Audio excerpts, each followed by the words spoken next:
Hi guys, welcome back to my YouTube channel, Dare to Declare with T. Marie. Of course, you know I'm T. Thank you so much to those of you that keep coming back. Thank you guys to those of you that are new.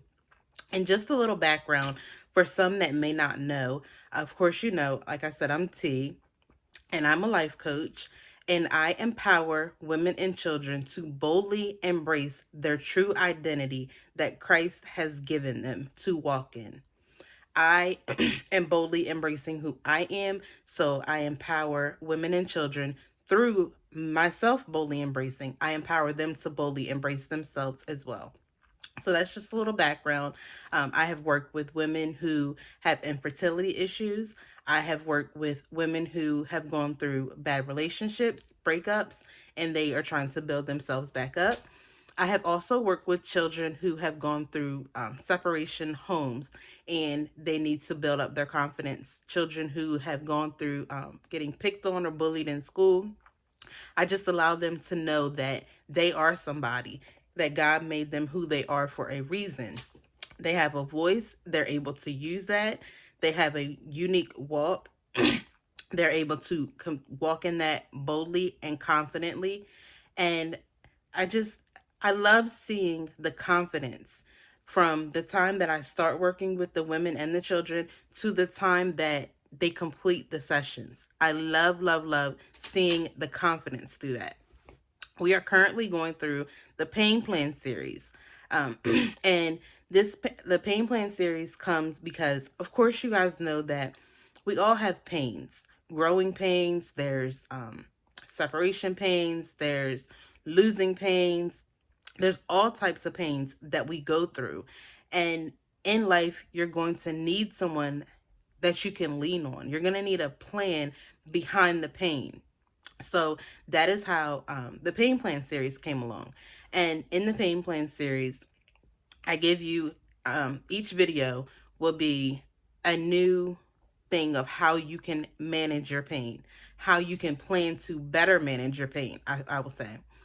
If you haven't seen the first video, I truly, truly suggest that you check that out. That just highlights what we will be going through, different areas that we'll be going through, going over. I will definitely connect that into the description so that you can watch that as well.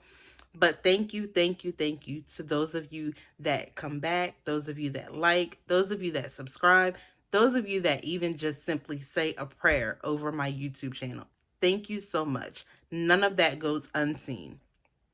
So, without further ado, part one of the pain plan series is bringing your pain to God. Of course, you all know that you have to, in order for you to allow God to deal with your pain, in order for you to allow God to take your pain away, you have to be willing to first surrender it to God, hence bringing it to God. So when you bring your pain to God, you have to be able to let Him know what it is that you need from Him, what it is that you're giving Him, what it is that you're surrendering to Him. So, in order to do that, you have to be able to identify the pain first. In identifying your pain, of course, you know, I'll use going to the doctor, for instance. You can't just go to the doctor and say, "Oh, I have a headache." Well, there's different areas of the head, and different areas can mean different things. So, you have to be able to identify, I have a headache up here in the front of my forehead. I have a headache back here in my neck area, or I have a headache on my right, on my left side.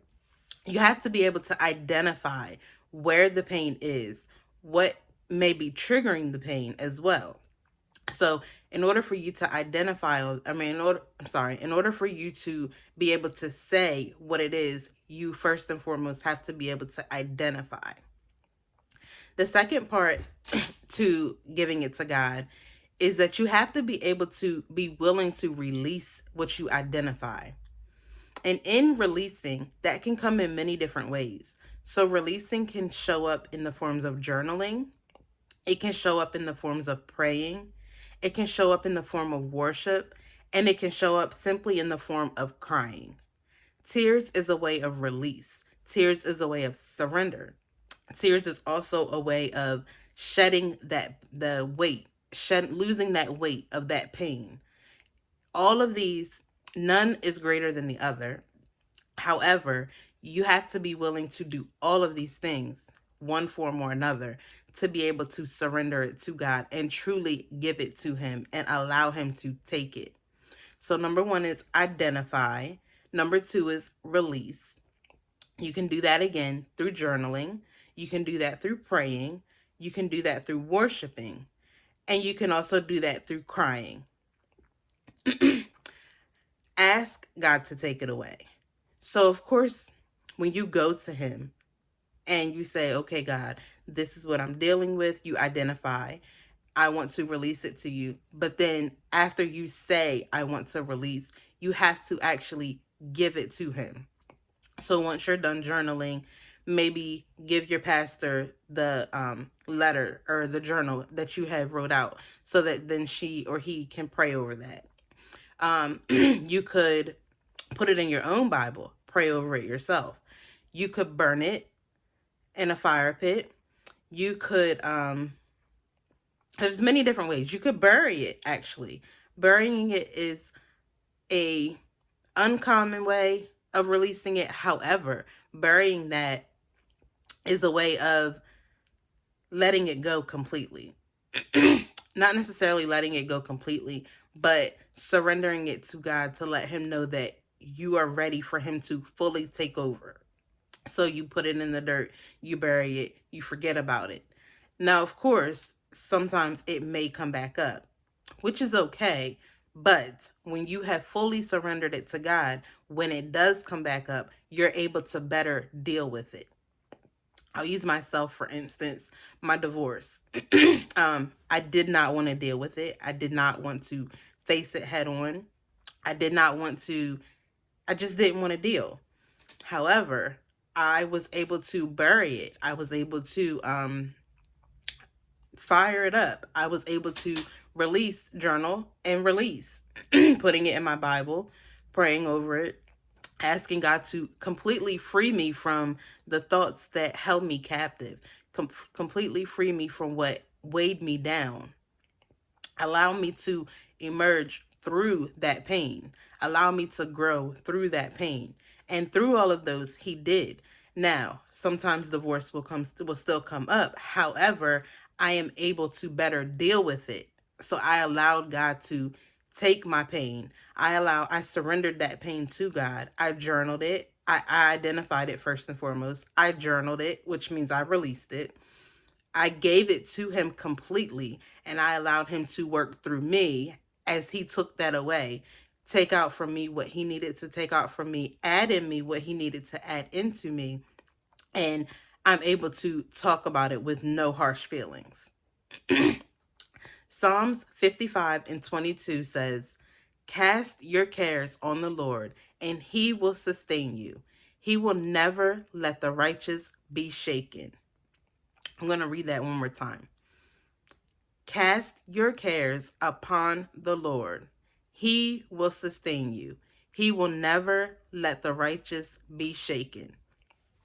So what you're doing is asking Him to take that away. You're casting your cares upon God. You're asking Him to take it away. You're allowing Him to do what it is, like I was just saying about myself. You're allowing Him to shake up whatever it is in you that needs to be shaken up without allowing the enemy to shake you. You're being unmoved by the enemy, but you're being moved by God. You're being, your growth is not stunted by the enemy. However, God is growing you within this process. It may be a painful process, yes, but you will still grow and emerge in the process of it. And then the last thing that I have is trust that He will do what He needs to do. In order for you to do all of these things, yes, you can identify it. Yes, you can release it. Yes, you can also ask Him to take it away. But none of those things matter unless you fully trust that He's going to do what it is that He needs to do within you. Not within the other person, but you have to allow Him to work it out within you, first and foremost. Yes, He can still work on the other person. Yes, He can still work on the problem, the plan, the issue. However, You have to be willing to surrender yourself before you can ask God to do anything for anyone else. And then once you truly, truly have surrendered yourself, trust that He is going to do what it is that He needs to do. So, just a recap. Um, this is part 1 of the Pain Plan series, which is bringing your pain to God. Number 1, you're going to identify your pain. Number 2, you're going to release your pain. That can be done by journaling. That can be done by prayer. That can be done by worshiping. And that can be done by releasing your tears. Number 3, you're going to ask Him to take it away. So once you've released it, or once you've identified, and once you have released it, you ask God to take it away. Identifying it is one thing, releasing it is another thing, but you have to literally ask Him to take it from you. Then that won't be any more worry of you. And then the last thing is to trust that God is going to do what it is that's necessary within you through this process. And then to end this, I have some scriptures in addition to Psalms 55 and 22. I have Philippians 4, 6 through 7, which reads, "Do not be anxious about anything, but in every situation, by prayer and petition, with thanksgiving, present your requests to God. And the peace of God, which transcends all understanding, will guard your hearts and minds in Christ Jesus." Philippians 4, 6 through 7, one more time. "Do not be anxious about anything, but in every situation, by prayer and petition, with thanksgiving, present your requests to God. And the peace of God, which transcends all understanding, will guard your heart and mind in Christ Jesus." So you're not being anxious, you're not worrying, you're not being nervous. You're allowing God to do what it is, once again, that He needs to do within you. Trusting and believing that He will shake you up and mold you into what it is that He needs you to be. Psalms 62 and 6. "Truly, He is my rock and my salvation. He is my fortress, and I will not be shaken." Truly, He is my rock and my salvation. He is my fortress, and I will not be shaken. So, when it says that I will not be shaken, it means that you will not be moved by the enemy. Whatever the pain is that's trying to attack you will not move you. Whatever is in your mind that's trying to take you down, tear you down, you cannot be shaken by that. However, you are allowing God to move you and do what it is that He needs to do within you. It's a difference between being shaken by the enemy and being shaken up and shaped up by God. The latter is what you want. Allow God to shake you up. Allow God to shape you. Allow God to mold you into what it is that He sees fit for you to be. So I thank you for watching and listening. I ask that you share this out with at least 3 people. Like and subscribe as well. I'll be back next week. I'm not going to give you a day because I gave a day last week and I'm here Friday. So I initially was supposed to be here Monday, but I'm not going to give a day. We all know life happens. So I will be back next week with part 2 of the Pain Plan series. But in the comments, I want you guys to leave which one works for you, or how you give away your pain to God when you release it. When you release your pain, how do you prefer to release your pain? For me personally, it's journaling. I've talked about journaling in a lot of my videos, and I journal everything for you. Those of you that don't know, those of you that might be newly watching. I journal. When I say everything, I have a journal for work. I have a journal for home. I have a journal for church. I have a separate prayer journal that has my prayers in it. I journal everything. It's my way of release, but it's also my way to go back and look at the growth that I have overcome.